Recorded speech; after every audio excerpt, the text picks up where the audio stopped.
वंदे मातरम। आप देख रहे हैं नेटवर्क 10 और आपके साथ मैं हूं ईशानी कार्की। उत्तराखंड आज अपना स्थापना दिवस मना रहा है। इन 20 सालों में राज्य ने काफी उतार चढ़ाव देखे, लेकिन सियासी उठापटक के कारण राज्य का विकास भी प्रभावित हुआ। 2017 में जब भाजपा को प्रचंड बहुमत मिला और त्रिवेंद्र सिंह रावत की सरकार बनी, तो आशा बंधी कि अब स्थिर माहौल में राज्य को गति मिलेगी, और देखा भी जा रहा है कि इस दौरान प्रदेश सिर्फ आगे बढ़ रहा है। प्रदेश अपना आज 21वां स्थापना दिवस मना रहा है। वहीं इन 21 सालों में प्रदेश ने बहुत कुछ देखा है।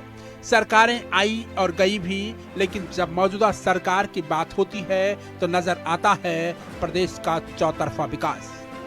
राज्य के मुख्यमंत्री त्रिवेंद्र सिंह रावत विरोधियों की परवाह न करके चुपचाप अपना काम करते रहे, और कम समय में उनकी सरकार ने ऐसे कई फैसले लिए जो राज्य को नई दिशा देने वाले हैं। राज्य में कहीं रुकी हुई योजनाओं को धरातल पर लाकर त्रिवेंद्र सिंह रावत ने उम्मीदें जगा दी हैं।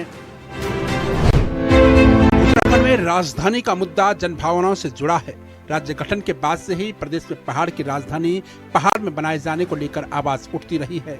राज्य आंदोलन के समय से ही गैरसैंण को जन आकांक्षाओं की राजधानी का प्रतीक माना गया। यही वजह है कि कांग्रेस और भाजपा की सरकारें गैरसैंण को खारिज नहीं कर पाई। हालांकि चुनावी समय में राजनीतिक पार्टियों ने गैरसैंण के मुद्दे को हमेशा भुनाने का काम किया है। उत्तराखंड बजट सत्र के दौरान सीएम त्रिवेंद्र सिंह रावत ने एक बड़ी घोषणा कर दी। लंबे समय से चले आ रहे कयासों के बीच सीएम ने गैरसैंण को उत्तराखंड की ग्रीष्मकालीन राजधानी घोषित कर दिया। सीएम त्रिवेंद्र सिंह रावत ने एक मास्टर स्ट्रोक से विपक्ष को चारों खाने चित्त कर दिया। सरकार पर आज पूरे राज्य की निगाह है, पूरे राज्य की निगाह है।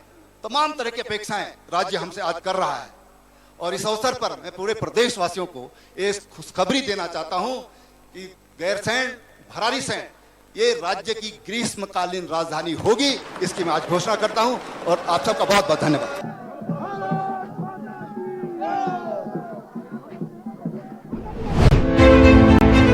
जब उद्योग क्षेत्र की बात होती है तो दिखता है कि प्रदेश सरकार ने इस क्षेत्र में निवेश लाने के लिए और राज्य में उद्योग क्षेत्र को बढ़ावा देने के लिए 2018 में इन्वेस्टर समिट का आयोजन किया।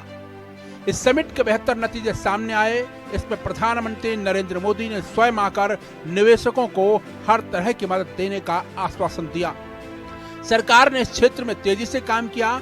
इन्वेस्टर समिट के बाद 1,84,000 करोड़ के MOU साइन हुए हैं, जिसमें से ज्यादातर योजनाएं धरातल पर हैं और हजारों युवाओं को नौकरी मिल चुकी है। 13 डिस्ट्रिक्ट 13 डेस्टिनेशन की घोषणा करी थी, और उसमें जिस तरह से नयार घाटी विकसित हो रही है, इसके लिए मैं मुख्यमंत्री जी को बधाई देता हूं, और उम्मीद करता हूं कि इसी तरह से चरणबद्ध तरीके से अन्य डेस्टिनेशन भी डेवलप होती जाएंगी, और इससे हमारे राज्य का विकास होगा। और जो कि निरंतरता में हमारे राज्य से रोजगार और आजीविका के लिए पलायन हो रहा है, उस पर काफ़ी हद तक अंकुश लगेगा, और एक दिन ऐसा आएगा कि हम रोजगार देने की स्थिति में होंगे, न कि पलायन करने की स्थिति में। प्रदेश की त्रिवेंद्र सरकार ने उस हर क्षेत्र में काम किया जहां ऐसी थोड़ी भी संभावनाएं रही हैं, जिससे प्रदेश आगे बढ़ सके।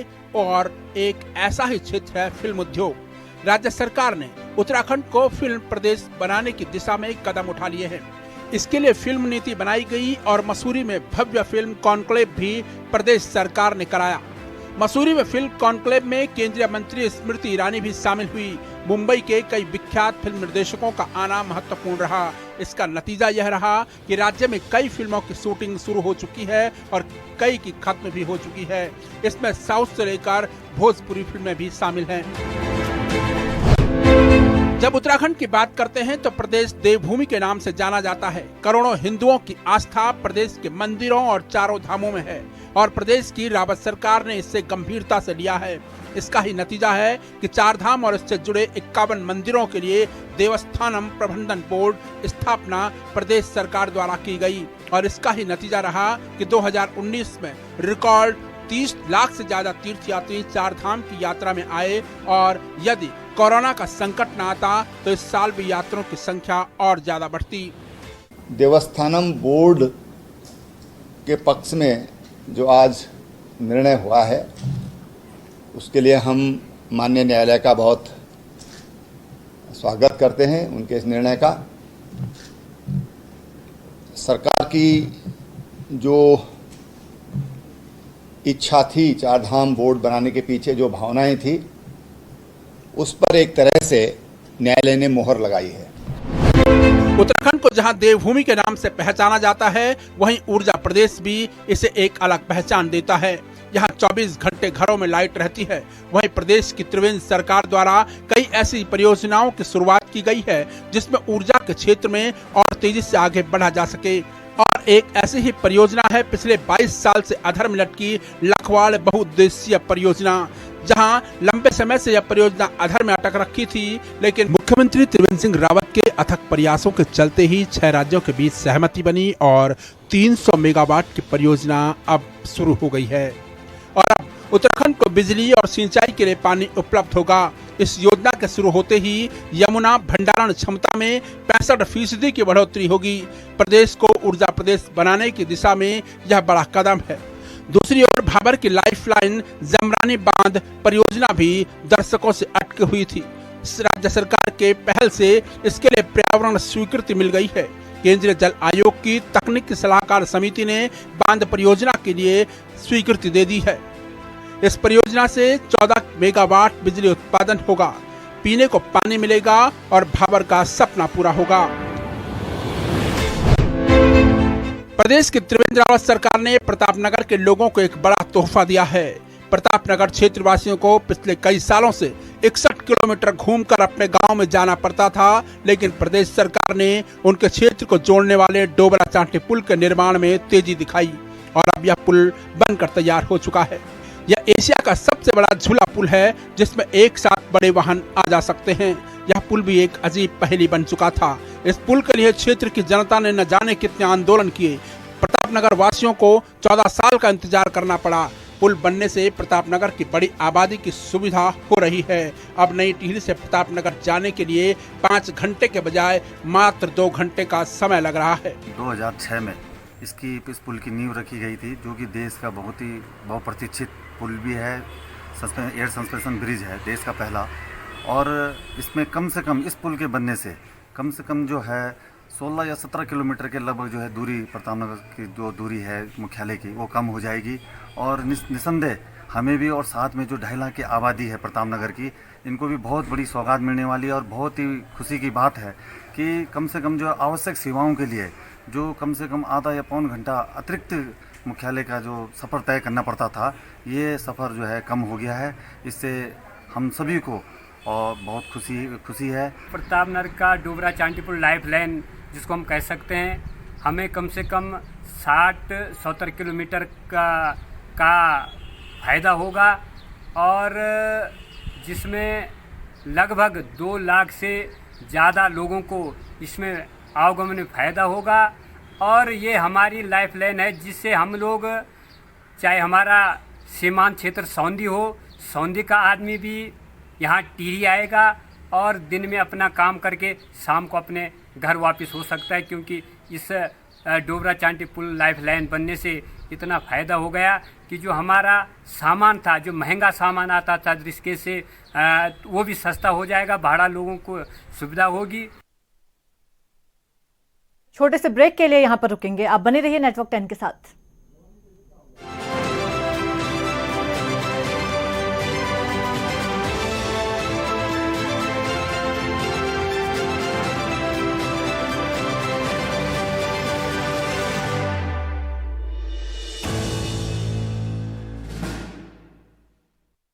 घर में आएंगी खुशियां जब दूध की नदियां बहे। अपने पशुओं को दीजिए सेहत से भरपूर मिल्कोमोर पशु आहार। जब पशुओं को मिलेगा मिल्कोमोर पशु आहार तो दूध बहेगा, मुनाफा बढ़ेगा। मिल्कोमोर पशु आहार।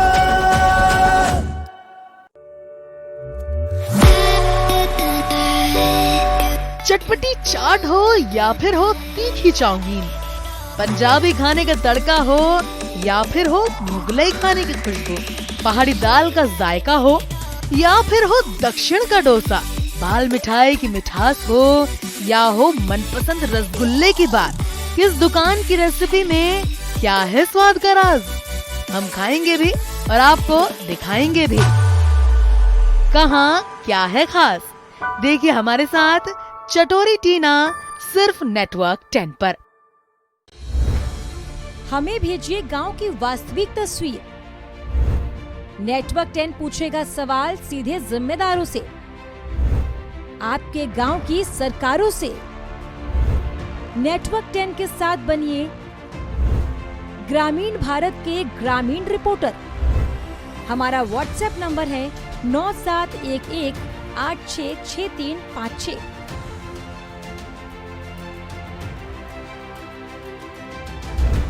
देखना न भूले ग्रामीण भारत, सोमवार से शुक्रवार शाम 4 बजे नेटवर्क 10 पर। क्या आप में है गीत संगीत का हुनर? अगर आपके पास गाने का हुनर है या एक्टिंग का है जुनून, या आपके वीडियो में है कुछ खास और आप बजा सकते हैं कुछ अलग अलग साज, तो आपको जरूर मिलेगा नेटवर्क 10 का साथ। अपने हुनर, अपने अंदाज को फौरन कीजिए हमारे पास, हम देंगे आपको नई पहचान केवल नेटवर्क 10 पर। अपना हुनर हमें ईमेल आईडी पर भेजिए। हमारी मेल आईडी है network10.in@gmail.com।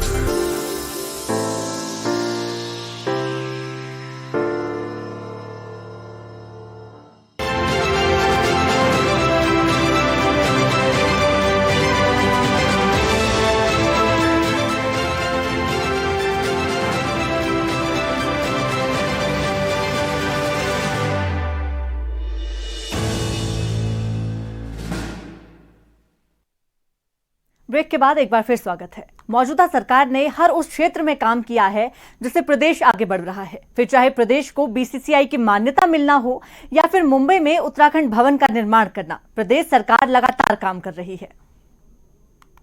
प्रदेश का विकास किस तेजी से हो रहा है, इसकी बानगी इससे भी होती है। आखिर ऋषिकेश स्थित आईडीपीएल की लगभग 900 एकड़ जमीन में 833 एकड़ जमीन राज्य सरकार को हस्तांतरित कर दी गई है। राज्य सरकार को यह जमीन बिना शर्त मिली है। राज्य सरकार को मिली जमीन में 200 एकड़ जमीन अखिल भारतीय आयुर्विज्ञान संस्थान को दी जाएगी और शेष भूमि पर कन्वेंशन सेंटर बनाया जाएगा। केंद्रीय उर्वरक और रसायन मंत्री ने इससे संबंधित दस्तावेज मुख्यमंत्री त्रिवेंद्र सिंह रावत को सौंपे हैं। गौरतलब है कि 1962 में केंद्र के जरिए ऋषिकेश के निकट आईडीपीएल की स्थापना की थी। उस समय उत्तर प्रदेश सरकार ने करीब 900 एकड़ भूमि केंद्र को हस्तांतरित की थी। आईडीपीएल की जमीन हस्तांतरित होना राज्य के लिए एक बड़ी उपलब्धि है। जब उत्तराखंड की बात होती है तो स्वास्थ्य के क्षेत्र में उत्तराखंड की बदतर स्थिति हमेशा से चर्चा का विषय बना रहता है।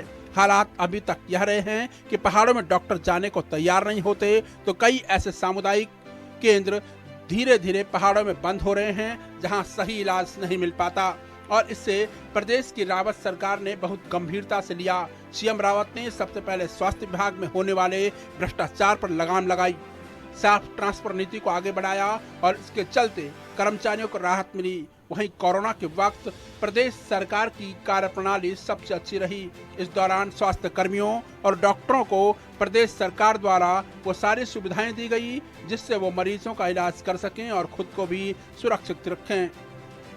वहीं प्रदेश सरकार द्वारा 2 मेडिकल कॉलेज भी शुरू किए गए हैं और अब लगातार मेडिकल क्षेत्र में प्रदेश सरकार काम कर रही है। देखिए, मैं स्वास्थ्य विभाग में पिछले 25 वर्षों से कार्य कर रहा हूं और मैंने विभिन्न अस्पतालों में जाकर कार्य किया है। मैंने देखा है कि पिछले कुछ वर्षों से दवाइयों की उपलब्धता बहुत अच्छी हो गई है। तरह तरह की दवाइयाँ जो पहले अवेलेबल नहीं होती थी मरीजों को फ्री ऑफ कॉस्ट दी जा रही हैं। और इवन मैं तो आश्चर्यचकित हूँ कि जैसे सरकार के हायर सेंटर्स हैं, मेडिकल कॉलेज है और आपका एम्स ऋषिकेश है, वहाँ पे एंटी कैंसर तक दवाएं फ्री दी जा रही हैं। दून अस्पताल में एंटी कैंसर दवाएं भी फ्री दी जा रही हैं। एंटी रूमेटॉइड दवाएं फ्री दी जा रही हैं जिनकी कॉस्ट बहुत ज़्यादा है, जो इससे पहले हमने कभी देखी नहीं थी, ये अवेलेबल हैं। और जहाँ तक इन्वेस्टिगेशंस का मामला है उसमें भी हमारे प्रदेश ने बहुत प्रगति की है। सीटी स्कैन है हमारे यहाँ दून अस्पताल में और विभिन्न तरह की जांचें जो पहले नहीं होती थी वो अवेलेबल हो गई हैं। ट्रांसपेरेंसी बहुत ज़्यादा हुई है, भ्रष्टाचार पर अंकुश लगा है स्वास्थ्य विभाग में। पहले विभिन्न पदों में, प्रमोशंस में या नियुक्तियों में या एक तरह से ट्रांसफ़र उद्योग भी था, तो इस सब में तो पूर्णतः विराम लगा है। दूसरा, डॉक्टरों की और स्टाफ की नियुक्तियां हुई हैं, काफ़ी मात्रा में हुई हैं और उस प्रक्रिया को बड़ा सरल किया गया है। उत्तराखंड में सुमाड़ी में एनआईटी की स्थापना होने जा रही है। 10 साल के लंबे इंतजार के बाद आखिरकार इस संस्थान को स्थायी परिसर के लिए भूमि पूजन हो चुका है। राज्यपाल बेबी रानी मौर्य, मानव संसाधन विकास मंत्री रमेश पोखरियाल निशंक, मुख्यमंत्री त्रिवेंद्र रावत, भाजपा प्रदेश अध्यक्ष अजय भट्ट ने एनआईटी उत्तराखंड के स्थायी परिसर की आधारशिला रखी। एनआईटी की स्थापना को लेकर संशय बना हुआ था, लेकिन अब जन भावनाओं को देखते हुए राज्य की पहल पर केंद्र ने बड़ा फैसला लिया है। 2009 में राज्य में एनआईटी के निर्माण को स्वीकृति मिली थी। इसके लिए सुमाड़ी गांव के लोगों ने कई सौ नाली जमीन दान दी थी, लेकिन 9 सालों से श्रीनगर एनआईटी का स्थायी परिसर आज तक बनकर तैयार नहीं हो सका। बाद में स्थानीय लोगों ने इसके लिए आंदोलन भी किए। आखिरकार प्रदेश में एनआईटी की स्थापना होने जा रही है। शिक्षा के क्षेत्र में ये बड़ा कदम है, साथ ही पलायन रोकने की दिशा में महत्वपूर्ण कदम भी। कहा गया है कि किसी भी प्रदेश को यदि आगे बढ़ाना है तो उसे कृषि के क्षेत्र में भी आगे बढ़ना होगा, और ये प्रदेश की रावत सरकार ने भली भांति से समझा है। और इसका ही नतीजा है कि आज कृषि के क्षेत्र में भी ये प्रदेश तेजी से आगे बढ़ रहा है। प्रदेश सरकार ने सघन खेती, हर्बल खेती, फल पट्टी और प्रोसेसिंग सेक्टर की शुरुआत कर किसानों की आय को बढ़ाने का काम किया है।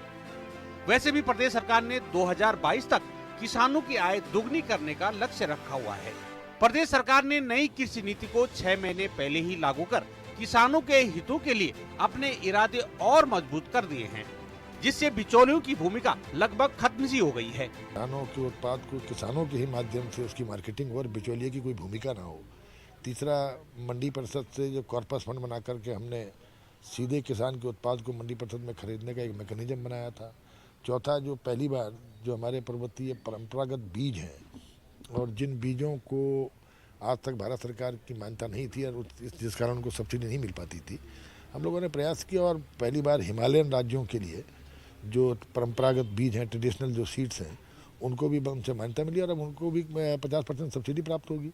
इसके अलावा जिस तरह से एंटी हेलनेट से लेकर के 75% सब्सिडी करना, तमाम चीज़ों में गैप फंडिंग के लिए, और अब ड्रिप इरीगेशन में जो हम गैप फंडिंग के लिए काम कर रहे हैं, ताकि पर्वतीय क्षेत्रों में ड्रिप के माध्यम से ज़्यादा एरिया को, जो 92% जो हमारी ज़मीन है पर्वतीय क्षेत्र की, वो रेनफेड है, वर्षा आधारित है। तो किस तरह से टैंक्स बना करके ड्रिप इरीगेशन के माध्यम से उनको सिंचाई के लायक बनाया जाए ताकि प्रोडक्टिविटी बढ़े और किसान की आय बढ़ सके। इसके अलावा जो चाहे गार्डन्स को लेके हो, पहली बार आपने देखा कि जो हमारे राज्य में हर्ब्स की संभावनाएं हैं जड़ी बूटियों की, लेकिन गोपेश्वर में एक संस्थान के अलावा उसके पास कुछ नहीं था। हम लोगों ने तीनों जो बॉर्डर डिस्ट्रिक्ट्स हैं, पिथौरागढ़, उत्तरकाशी और चमोली में एक कार्यालय इनके खोले हैं जिला स्तरीय, जिनसे कि वहाँ पर जो संभावनाएँ हैं उन संभावनाओं को धरातल पर लाया जा सके। कृषि को लेकर के माननीय मुख्यमंत्री जी ने जैसे बनते ही लगभग 1 साल के अंतर्गत जो किसानों को सुविधा पहुंचाने का प्रयास किया था कि 2 लाख रुपए तक के ऋण गरीब किसान जो हैं बिना ब्याज के ले सकते हैं। दूसरा, जो फसल बीमा योजना है उसके अंतर्गत मौसम की मार से कोई फसल का नुकसान होगा तो उसका वाजिब मूल्य जो है सरकार देगी। तीसरा, हमने जो सबसे बड़ा काम किया है, जो किसानों की उपज है उसको एमएसपी जो तय करिए, जो हमारे पहाड़ी उत्पाद हैं उनका एमएसपी तय करके उनको एक निश्चित पैसा देने की व्यवस्था हमारी सरकार ने करी है। और किसान हमारा जो है खेत के अंदर कार्य करते हुए कोई दुर्घटना हो जाए, कोई चीज़ हो जाए, तो उसके लिए भी बीमा योजना उनके लिए व्यवस्था करी है। उत्तराखंड में विश्व स्तर के प्राइवेट स्कूल हैं। यहाँ देश विदेश के लोग अपने बच्चों को पढ़ाना चाहते हैं। ऊंची फीस और अच्छा एनवायरनमेंट इन स्कूलों को अलग बनाता है, लेकिन इन स्कूलों में प्रदेश के वो बच्चे नहीं पढ़ पाते हैं जिनके परिवारों की माली हालत सही नहीं होती है। दूसरी तरफ भले ही प्रदेश में बहुत अच्छे प्राइवेट स्कूल हो, लेकिन सरकारी स्कूलों की हालत बहुत ज्यादा खराब है। स्थिति ये है कि पहाड़ों में तेजी से सरकारी स्कूल बंद हो रहे हैं। वहीं अब शिक्षा महकमे ने एक बड़ा फैसला लिया है, जिसके तहत प्रदेश सरकार ने अटल आदर्श योजना के तहत 190 नए विद्यालयों के निर्माण करने का फैसला लिया है। ये विद्यालय अंग्रेजी की पढ़ाई के साथ ही एक अलग वातावरण भी देंगे। दूसरी तरफ शिक्षा विभाग ने भी इसमें तेजी से काम करना शुरू कर दिया है। जहां अभी तक इसके लिए 160 स्कूलों का चयन कर लिया गया है, तो तो वहीं दूसरी तरफ इन स्कूलों में पढ़ाने के लिए शिक्षकों के चयन की प्रक्रिया भी शुरू हो गई है। इसके लिए बाकायदा शिक्षा विभाग शिक्षकों का टेस्ट भी ले रहा है और इन शिक्षकों के लिए अंग्रेजी का ज्ञान होना बहुत ज्यादा जरूरी है। स्कूल्स हम लोग डेवलप करने जा रहे हैं, वो इंग्लिश मीडियम स्कूल्स होंगे। उसको अटल उत्कृष्ट विद्यालय का नाम दिया जा रहा है, जो कि हर ब्लॉक में 2-2 विद्यालय बनाए जाएंगे। उसके लिए हमने पहले अपने शिक्षकों में जो स्वयं इंग्लिश मीडियम में पढ़ाई की हो उनकी सूचीबद्ध की है। फिर उसके बाद उनके बीच में आपस में कॉम्पिटिटिव एग्जामिनेशन के माध्यम से उनका सिलेक्शन की जाएगी। और राज्य के विकास को सर पर दौड़ाने के लिए 2 महत्वपूर्ण योजनाएं इसी दौरान परवान चढ़ी। ये दोनों योजनाएं राज्य और देश की तकदीर बदलने वाली हैं। साथ ही केदारनाथ को संवार लिया गया है। अब बद्रीनाथ और दूसरे धामों को संवारने की दिशा में काम शुरू कर दिया गया है। उत्तराखंड क्रिकेट एसोसिएशन की मान्यता मिलना राज्य के लिए एक बड़ी उपलब्धि है। खासकर क्रिकेट एसोसिएशन की मान्यता मिलने के साथ आईपीएल के लिए 3 खिलाड़ियों का नॉमिनेशन होना उत्तराखंड में खेल की दुनिया के लिए उत्साह जगाती खबर है। गौरतलब है कि उत्तराखंड में क्रिकेट संगठनों के अलग अलग खेलों को एक मंच पर लाने में त्रिवेंद्र सिंह रावत की अहम भूमिका रही है। इसकी वजह से राज्य क्रिकेट को बीसीसीआई की मान्यता नहीं मिल पा रही थी।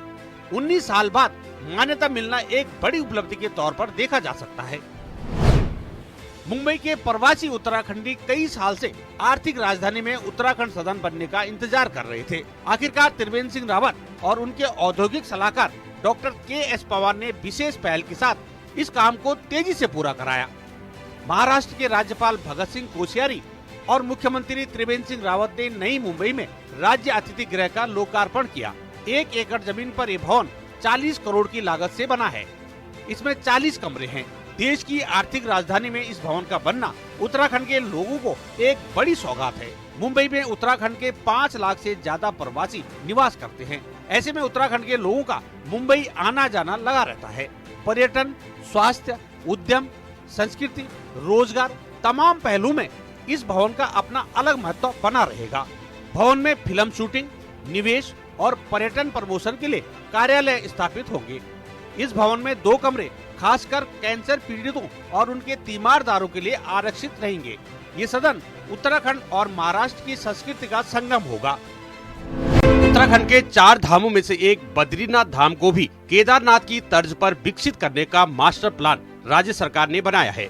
ये मास्टर प्लान 481 करोड़ का है। इसे साल 2025 तक पूरा करने की योजना है। सरकार की योजना बद्रीनाथ क्षेत्र को मिनी स्मार्ट सिटी के तौर पर डेवलप करने की है। अगर ये प्रोजेक्ट सफल रहा तो प्रदेश के दूसरे मंदिरों को भी इसी तर्ज पर विकसित किया जाएगा। इस प्रोजेक्ट को टूरिज्म प्लेस की बजाय आध्यात्मिक केंद्र के रूप में विकसित करने का फैसला लिया गया है।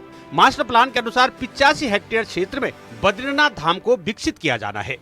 इस क्षेत्र में एक म्यूजियम और आर्ट गैलरी भी बनाई जाएगी। यहाँ आने वाले श्रद्धालुओं को वीडियो के माध्यम से भगवान विष्णु के 10 अवतारों की कथा दिखाई जाएगी। रेल को पहाड़ों में उतारने के लिए तेजी से काम किया जा रहा है। इसके तहत पहले चरण में ऋषिकेश से कर्णप्रयाग तक रेल लाइन बिछाई जा रही है। लगभग 125 किलोमीटर रेल लाइन का काम तेजी से आगे बढ़ रहा है। इस रेल मार्ग में अभी तक ज्यादातर काम हो चुका है। ऋषिकेश में रेलवे स्टेशन का काम भी पूरा हो चुका है। 125 किलोमीटर रेल लाइन 17 सुरंगों से होकर गुजरेगी। कुल मिलाकर 104 किलोमीटर की दूरी ट्रेन को सुरंग में ही तय करनी पड़ेगी। इसी क्रम में देवप्रयाग से पौड़ी जिले में पड़ने वाले जनासू स्टेशन तक 14.5 किलोमीटर डबल ट्यूब सुरंग बनाई जानी है। ये देश में सबसे लंबी सुरंग होगी। त्रिवेंद्र सिंह रावत सरकार ने कई ऐसी योजनाओं को शुरू कराया जो वर्षों से अधर में लटकी हुई थी। खासकर ऐसी योजनाएं जिन पर प्रदेश का करोड़ों रुपया खर्च हो चुका था, लेकिन अब राज्य सरकार ने जिस तरह इन्हें धरातल पर उतार दिया है वो नतीजे जल्दी ही दिखने वाले हैं। ऐसे में कहा जा सकता है कि त्रिवेंद्र सिंह रावत ने बिना शोर शराबे के प्रदेश में विकास की गति को धार दे दी है, जिसके लिए वे जाने भी जाते हैं। राज्य कहीं न कहीं आदर्श राज्य बनने की दिशा में चल पड़ा है। देहरादून से योगेश सेमाल के साथ वेद विलास उनियाल की रिपोर्ट। इसी के साथ इस खास कार्यक्रम में इतना ही। आप देखते रहिए नेटवर्क 10। जय हिंद।